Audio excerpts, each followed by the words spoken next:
Thank you all for being here. Good morning. My name is Presley Palmer. I am the Division Director for Purchasing and Contracting.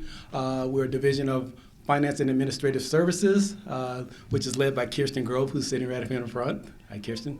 Woohoo! Yeah. So my division, we're responsible for managing the city's priority hire program. And we're really excited about this opportunity to really celebrate this milestone, this 10-year anniversary of a remarkable program that basically it creates opportunities for folks in underserved communities to come and help build Seattle while they build their own future. So we're really proud of that. So one thing is that neither this milestone or this program would have been possible without the vision and support from folks in this room. So we're really happy that you all are able to come here and celebrate that with us. Folks like our union leaders, our carpenters, our building trades. We have our contractors, the ones who have bought into the vision. We have our construction workers who took that leap and said, hey, I can do this. We have our city staff and our leadership who, we keep our eye, on that North Star to make sure we're always moving towards where we need to go with this program. This also includes, of course, our mayor, Mayor Bruce Harrell. We definitely appreciate you, Mayor. And one thing about the mayor is he did co-sponsor the legislation that started this program, so we appreciate that. But most of all, what we do appreciate is the incredible community, the members and leaders of the community. Without you, this would not be possible, and we really want to do a nice shout out to the Rainier Beach community, whose voices and whose advocacy at the beginning of this is what really kicked this off. So we really appreciate that.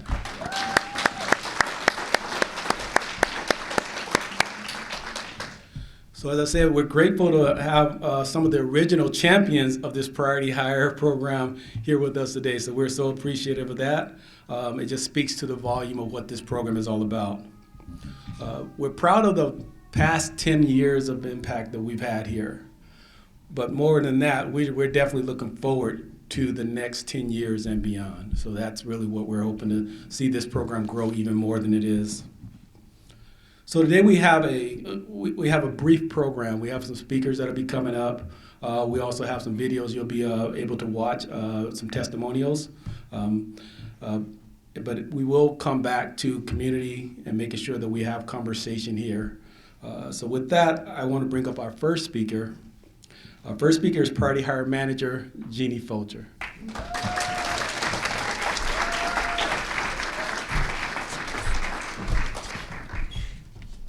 Good morning. I just want to start with saying that my heart feels so full right now to see you all in the room here. I've been so inspired both professionally and personally from all of you over the last decade, and I'm so happy to see everybody here. So I'm Jeanne Fulcher, Labor Equity Manager with the city's Priority Hire team. Thank you for being here today to celebrate the Priority Hire program and the incredible impact the program has had for workers and the city over the last 10 years. I joined the team in 2013 when we were just beginning to pilot Priority Hire and the Community Workforce Agreement on the Elliott Bay Seawall project.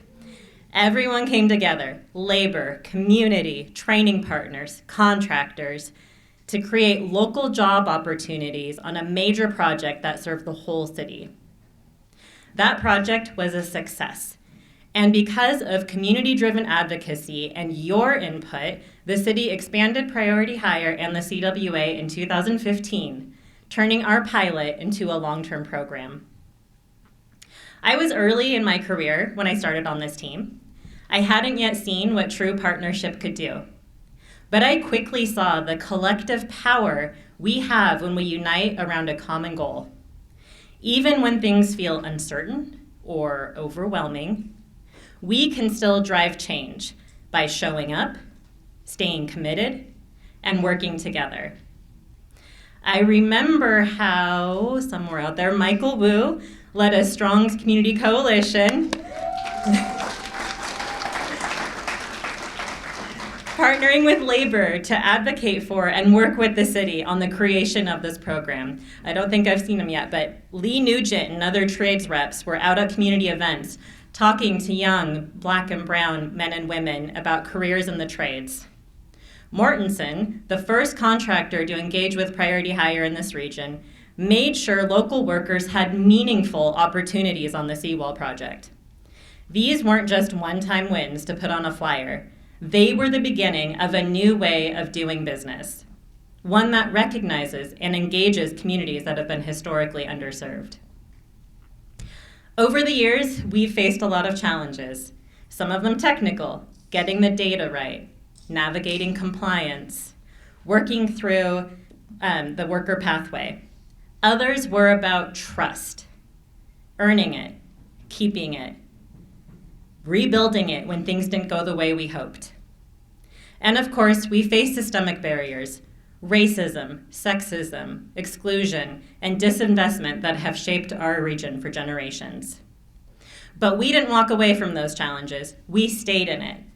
We listened, we adjusted, we stayed committed.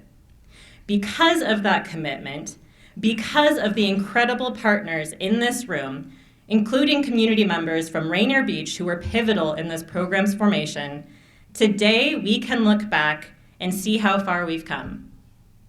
And the results? This year, we're on track to meet our goal of local workers performing 40% of project hours. This is a huge leap. This is a huge leap from where we started. We've doubled the money of workers earning from economically distressed zip codes, money that they are earning and bringing back to their communities. That income and benefits are transforming lives and building generational stability. And we did that together. So please celebrate with us today, take pride in what you've achieved, and tomorrow let's get back to work, transforming lives together. Thank you.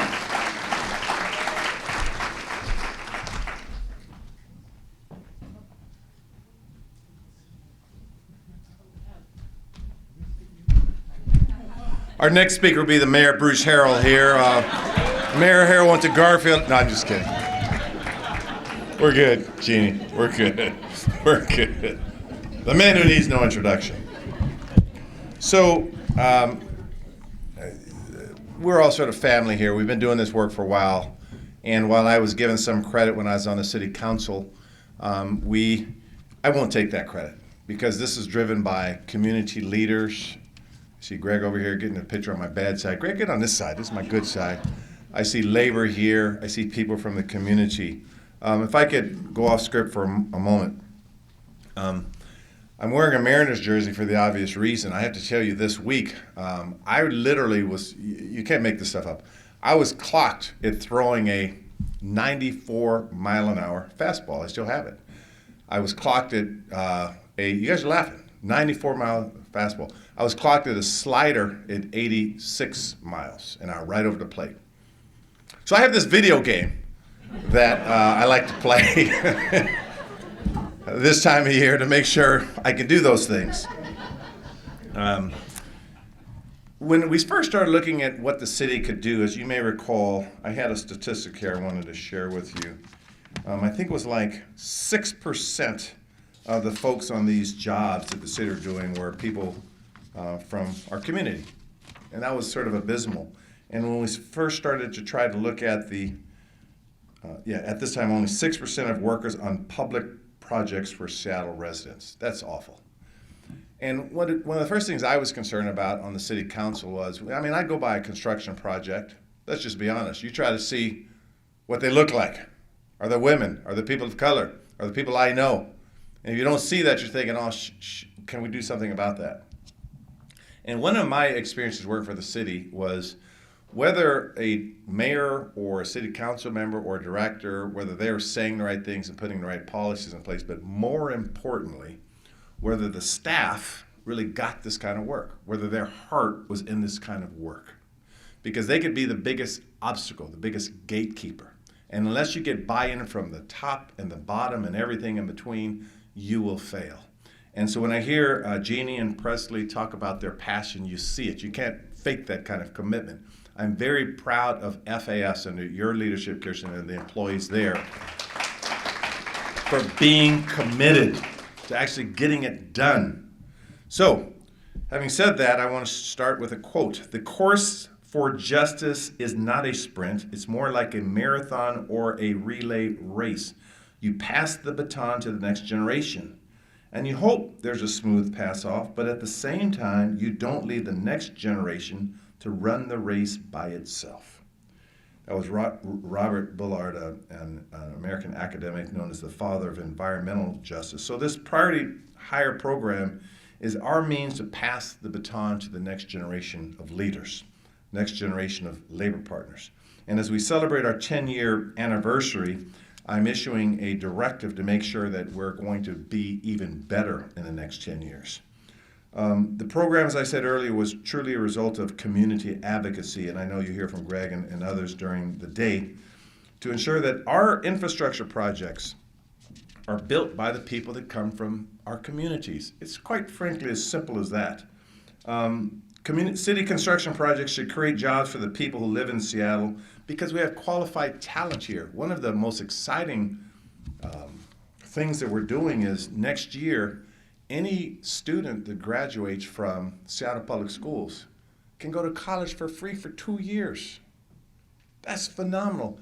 And if they don't want to be an artist or in the culture field or write code for a high-tech company, they can get these apprenticeships, these good paying labor jobs. And that's why our labor partners are so critical to this work we're doing. This program has earned over $120 million in wages. And I would love an applause to hear that number. We measure this. In last year alone, priority hire workers earned $16 million in wages plus benefits. And last year, 30% of the city-funded pre-apprenticeship graduates who entered apprenticeships were women. So we recognize we have racial challenges, we have gender challenges, we have cultural challenges, and these are good-paying jobs, and we're trying to make sure that we and everyone gets their piece of the pie. We've become a regional and a national model in this space, and we don't denigrate the county, the Port of Seattle, Seattle Public Schools. These are indeed our partners. But we want to work with them to make sure that they have similar local hire programs and the kind of commitment that we're trying to show. These are great other jurisdictions, and we want to make sure that as we celebrate, they have something to celebrate as well. So in a nutshell, the directive that I have given as mayor is very clear. It does a few things. Number one, it reaffirms our continued commitment. We keep our foot down on the accelerator, on the pedal, to make sure we're doing it. It outlines how we'll go about that.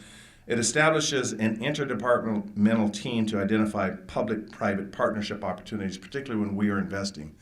We want the private sector to do what we're doing, so we're going to make sure that we push them to do that, and we have leverage given the fact that we invest in a lot of these projects.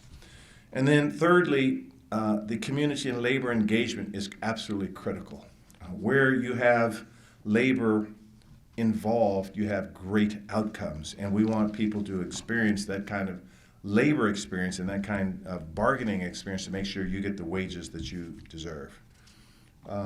Since 2022, city investments have created and preserved or funded the development of over 8,000 affordable homes, and this directive will strengthen how we handle those projects, again, to continue to hire local workers in a variety of our projects. So I close by saying thank you. It's been absolutely my honor to work with you over the last several years, and this job is a big job, and I cannot do it without this kind of talent, this kind of commitment in this room. And so next, I won't do what the last speaker. Speaking next is Monty Anderson. I'm proud to call him a friend. He is the Executive Secretary. Jeanne's not going to live this one down. Executive Secretary of Seattle Building and Construction Trades, which includes 19 affiliate unions and more than 20,000 construction workers. And if you know Monty, you know how passionate he is about helping construction workers achieve the American dream. And the other thing about Monty, you just don't want to get on his bad side. So today I'm on his good side. Monty, you have the microphone.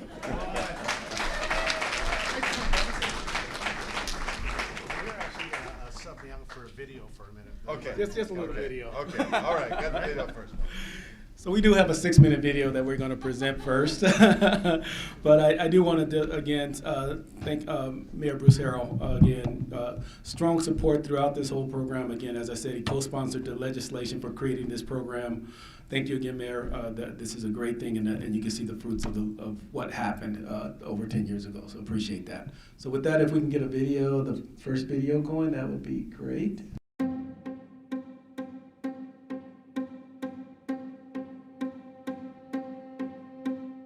The City of Seattle's Priority Hire program isn't just about jobs. It's about changing lives and shaping the future of our city. It opens doors for workers who've been left out for too long and helps them walk through with pride.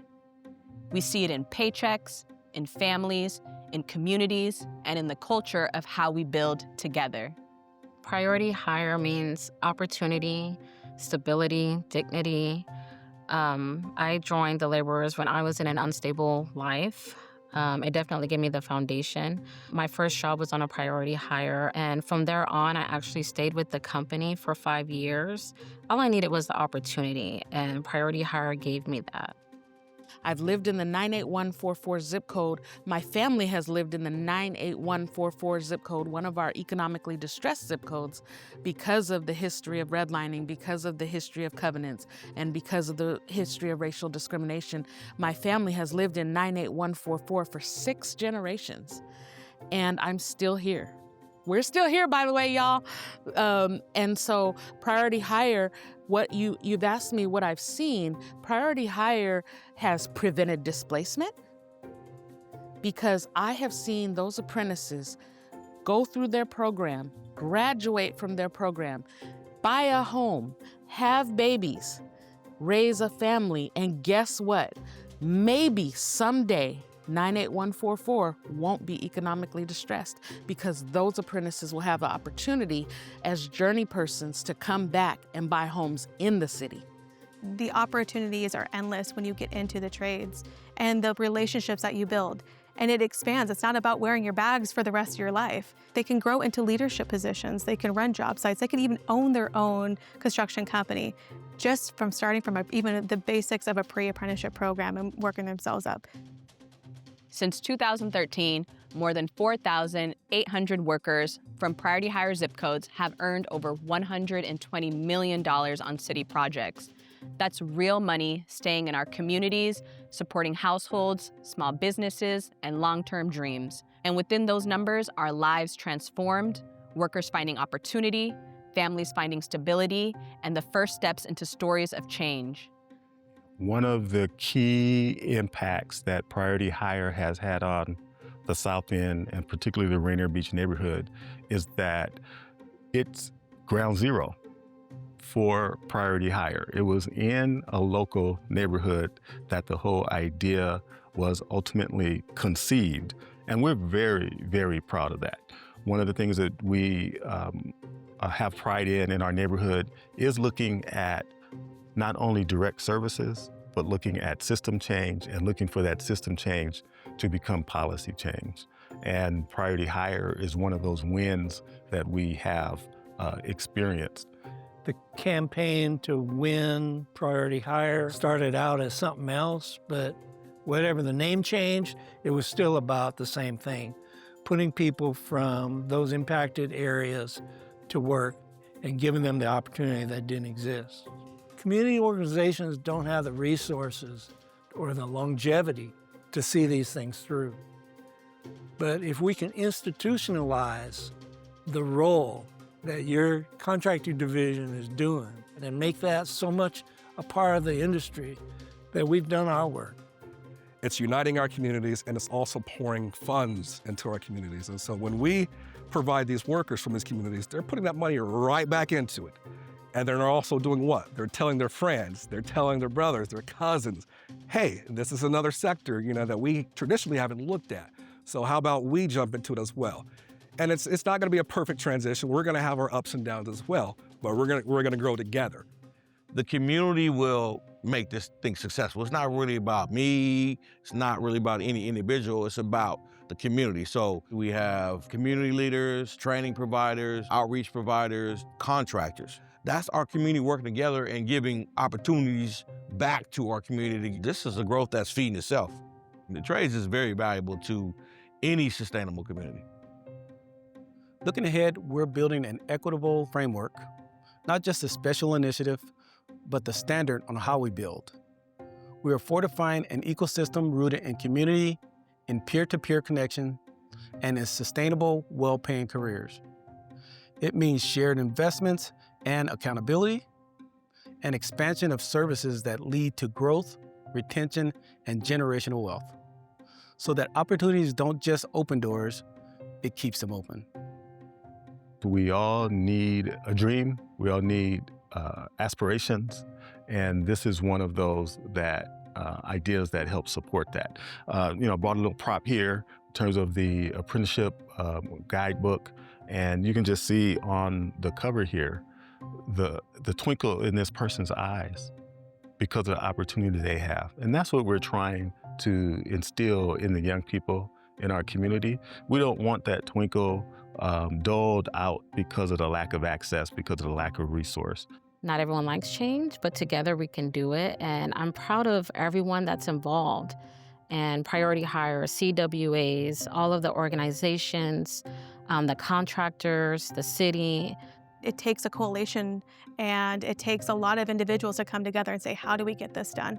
I think we're there. If people argue that we're not there, I think we're pretty dang close to getting where we need to be. The people who build Seattle carry their communities forward with courage, with strength, and with the pride to belong. So now we're going to bring up Monty again. First of all, I want to give him another introduction because he had to wait. So again, Monty is an incredible partner with the city and has been here for the program for basically since its inception. Monty is the lead. Monty shows his dedication to this program, but most of all, what we observe in Monty is what he does with the workers and how he cares for the workers. So we really appreciate that. We appreciate the partnership, and we are so happy, Monty, you're here to celebrate this with us. So thank you, my brother. Thank you. Thanks. Is this your cell phone? You can have it. All right. I always get nervous when someone leaves a cell phone up here. So once again, thank you for everybody. This is a tremendous moment on behalf of the 20,000 construction workers that the Seattle Building Trades represents. We want to thank you for this. I had a lot of things to say that I just crossed out because it was said a lot more gracefully by my union brothers and sisters in that video. But I want to get to the heart of what community hire is. Community hire is about dignity. Plain and simple. When people struggle in a neighborhood where they dream, where they live with they see their families come and go, and they have to leave there because they can't afford it, is a travesty. And we see it all over the place. So, the trades have been around for a long time. This is nothing new for us, but what is new for us is the dignity that the city of Seattle is providing for their own citizens and the people that work here. That is exactly what the city's doing, and I want to applaud the city for that right now. For that. I would be remiss if I could not thank all the city council members and mayors. The one name that keeps coming up, obviously, is Mayor Bruce Harrell. He was there, I remember, in 2015 when, this wasn't always an easy sell. People like Lee Nugent, Anna Pavlik, Fred Podesta, Nancy Locke, they took a big leap of faith and worked hard. We have people like, Rick and Martin and everybody else in the field working their butt off. So this really is a collaboration. We always like to brag that our vote on the community hire has always been unanimous at the City Hall. And that's why, because it impacts everybody. These people live in everybody's neighborhood in the city. And the fact that you would have to drive by a construction site to drive somewhere else in your own community with your own money, the mayor had it right. That's not right. And the idea that you're going to take people in your community and invest in them is important. I also want to thank this program wouldn't be possible without the unions. I mean, the unions have been building everything here for over 100, some of our unions are 125 years old here. I know it sounds old. We're also getting old. I told somebody the other day that my dad worked on the King Dome, and they didn't know what the King Dome was. So I thought, there's a whole new generation of kids out there, right? So I was at the Mariners game. So I'm going to do this. I'm going to tell everybody this, and I mean it from the bottom of my heart, that what the city has done has literally changed the way unions function.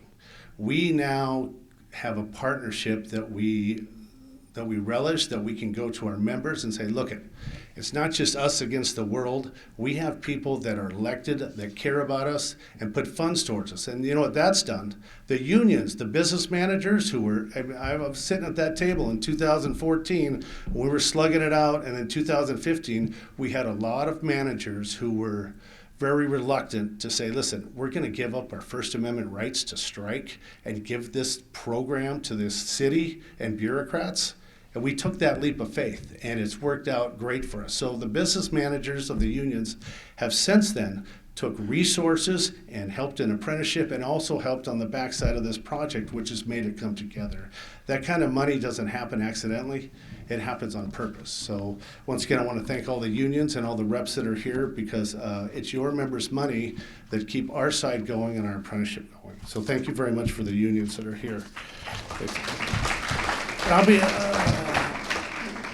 Seattle's commitment to community hire is a commitment to justice. And I think that's what we're seeing here today. And also, my very last closing here is this program. It wouldn't be successful without Lisa Bogardus. She is the backbone of this project. She's handled every issue that comes up in priority hire. Not every issue for a decade. So I'd like to thank her personally for. So in closing, we want to say that, a true measure of a city isn't what it builds, but who it builds it for. So thank you very much for the city, and it's a pleasure to be here. Thank you.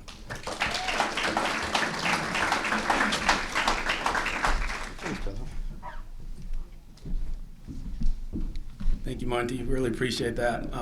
Partnership is so vital for this thing to work, and it's just great to have great partners, great support in the community for this. So with that, we have one other video, at least another video we have, I think it's 45 seconds video. I didn't have no experience with construction whatsoever. Before then, I didn't use a power tool, not even a hammer, like nothing at all, no experience whatsoever.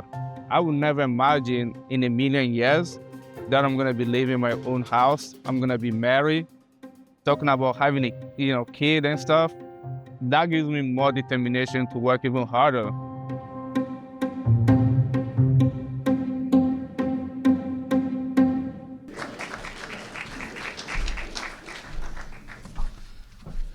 Okay, before we bring up our next speaker, I just want to make sure that to kind of lay out what happens after that, because the mayor will come in and do, and we'll be ready to go. But anyway, the mayor is going to be the last speaker to close out the event. So we'll bring up the next speaker. I think we have one other video, do we? So after this speaker, we have one other video, and then we'll bring the mayor up to close us out. So with that, now I want to bring up Gregory Davis. Gregory Davis, yes. So Gregory Davis is the managing strategist of Rainier Beach Action Coalition and a PHAC member. And he's come to share a few remarks with us, but Gregory leads the outreach in the community, which is one of the most important things that we can do, is how do we make sure we're reaching the folks we need to reach to be part of this program. Gregory and his organization is very instrumental in supporting this program and most importantly, supporting the workers. So Gregory, if we can come on up and have your thoughts. Yeah, I haven't had a chance to meet you yet, Presley, but congratulations on your leadership. Thank you so much. I am excited. I'm honored to be able to represent the community here also. I want to congratulate everyone and anyone who's had a touch on this particular opportunity. There are some names I don't want to forget. You know, I see Michael Wu out there. Michael, I see you. Thank you.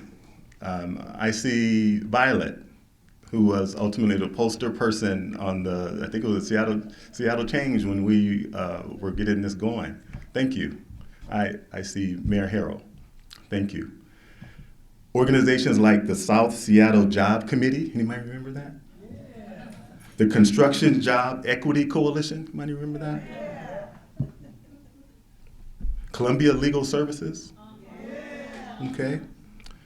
There was a gift from a private donor to Seattle University that allowed a person to be cited to do some policy work on this particular initiative. So when you get the community and a policy wonk resource together, something's going to happen. Anna Pavlik, out there. Thank you. Puget Sound Sage. Thank you. Got Green? Thank you.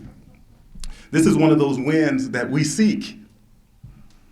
Despite its humble beginnings, it has had far-reaching impact. I think you might have heard that King County eventually picked it up, right? That Seattle Public Schools, through a community workforce agreement, picked it up. Port of Seattle picked it up. Let me tell you about a neighborhood. It's a neighborhood that doesn't forget on whose shoulders it stands. It's a neighborhood that, despite being underinvested by the private sector, still strives for equity and justice. It's a neighborhood that believes in targeted universalism. Anybody heard of that? Targeted universalism, as it relates to structures and institutions, emphasizes identifying and changing the structural and cultural barriers that prevent different groups from achieving their goals, rather than placing the problem within the individuals or the places themselves. It understands place. Zip code matters.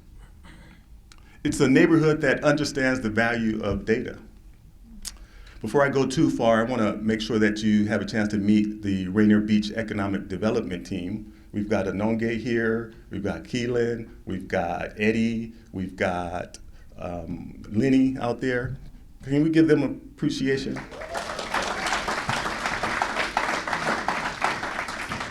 Before I go too far, I also want to congratulate all of those folks on the video. Y'all look good.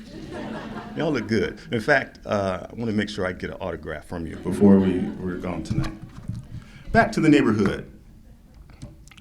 It's a neighborhood that in 2010 took on a Department of Justice grant that the city of Seattle was awarded and turned it into a community-led, neighborhood-based, non-arrest crime intervention model that over time reduced the incidents that contribute to youth crime at specific hotspot locations by 30% upon its initial deployment and held to this day. It's a neighborhood that in 2012 involved youth in looking at transportation policy that negatively impacted them. They found one, organized around it. And not only did their organizing result in a King County Metro free Orca Cards for All program, now anyone under the age of 18 in the state of Washington can ride public transit for free. This includes Washington State Ferry System.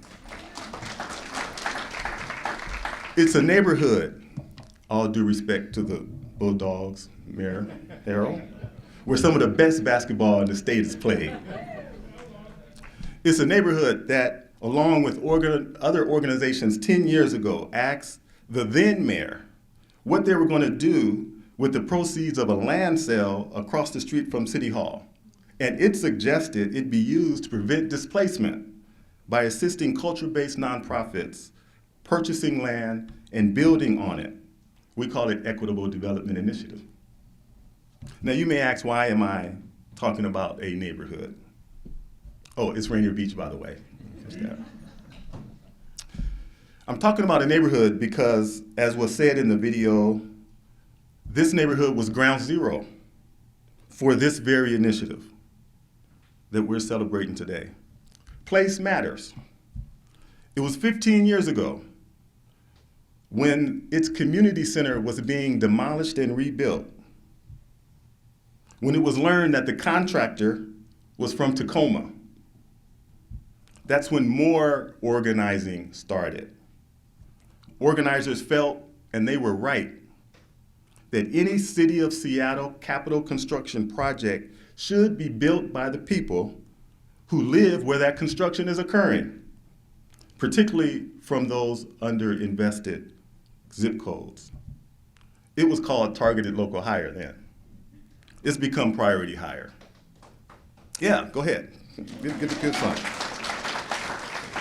As I mentioned, it has since been picked up by King County, by Seattle Public Schools through a community workforce agreement by the Port of Seattle. Now, despite all of this, we still got some work to do. Will you join me? Okay. We need Sound Transit to adopt it. Okay. We want it to apply to the affordable housing that the city is invested in.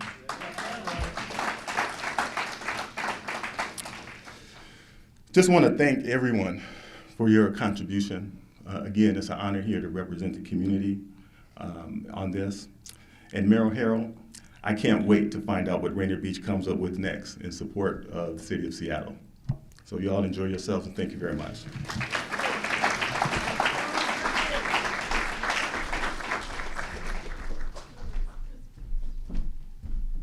Well, Gregory gave an ideal close.